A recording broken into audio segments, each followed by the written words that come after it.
Oscar Jégou et Hugo Oradou, les deux joueurs du 15 de France au cœur de graves accusations, ont quitté l'Argentine. Ces dernières heures, la justice du pays a autorisé leur sortie du pays. Ils sont, donc, dans l'avion qui les ramène en France. Un retour en France qui coïncide avec un entretien exclusif dont un extrait vient d'être dévoilé, ce 3 septembre, par envoyé spécial sur France 2. Les équipes d'Élise Lucet sont parvenues à s'entretenir avec Soledad. Cette dernière accuse les deux athlètes de viol dans la nuit du 6 au 7 juillet.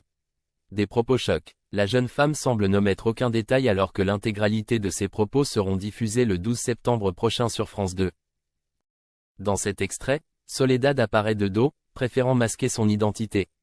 Dans un premier temps, elle évoque le comportement des Hugo Oradou. Quand il m'a proposé d'aller boire un verre dans son hôtel, j'ai dit oui, a-t-elle commencé.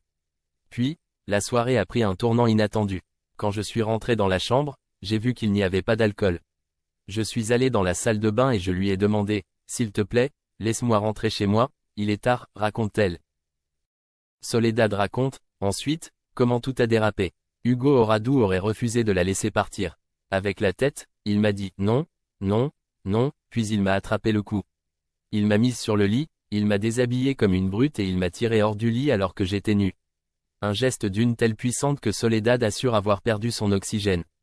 Pour tenter de le stopper, la victime présumée lui aurait donné une gifle mais ce geste l'aurait incité à continuer. Un cauchemar loin d'être terminé puisque Soledad raconte que quelques minutes plus tard, Oscar Jégou les aurait rejoints dans la chambre. Elle raconte alors, « Quand est arrivé le blond, j'ai cru que c'était quelqu'un qui avait entendu mes cris.